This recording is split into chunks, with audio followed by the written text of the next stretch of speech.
తెలుగుదేశం పార్టీలో కీలకమైనటువంటి మంత్రివర్గంలో ఒక వ్యక్తిని గుర్తుపెట్టుకోవాలి, పయ్యావుల కేశవ్.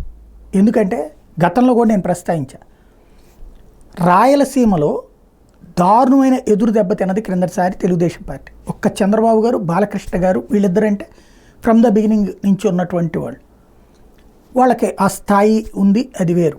అదే సందర్భంలో అనంతపురం జిల్లాలో అంతకుముందు ఘన విజయం సాధించిన చోటే దారుణమైన దెబ్బతిన్న సందర్భంలో కూడా ప్రజలు ఆదరించి హక్కుని చేర్చుకుంది పయ్యావుల కేశవ్ని.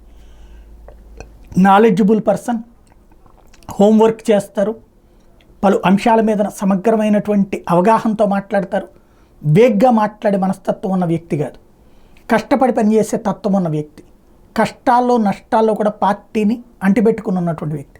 అట్లాంటి వ్యక్తికి అక్కడ గెలిపించారు అన్నది ఇంతకుముందు కూడా చెప్పుకున్నాను. ఎందుకంటే ఆయనకి అప్పట్లో ఏదైతే ఈ పబ్లిక్ అకౌంట్స్ కమిటీ చైర్మన్ ఇచ్చినటువంటి సందర్భంలో ఇప్పుడు ఆయనకి మళ్ళీ ఎమ్మెల్యేగా, ఇంతకుముందు ఆయనకున్న సమస్య ఏంటంటే ఆయన గెలిచినప్పుడు ప్రతిపక్షంలో ఉండటం, ఈ దఫా ఆయన గెలవడం ప్రతిపక్షంగా అధికార పక్షంలోనే ఉండటం, ఆయనకి మంత్రి పదవి దక్కడం అన్నటువంటిది.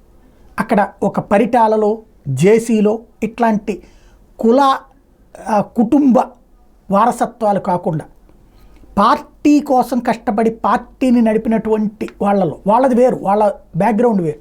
అలా కాకుండా హానెస్టు ఎడ్యుకేటెడ్ అయినటువంటి పయ్యావుల కేశవ్కి అక్కడి నుంచి మంత్రి పదవి దక్కడం అన్నటువంటిది కీలకమైన అంశం.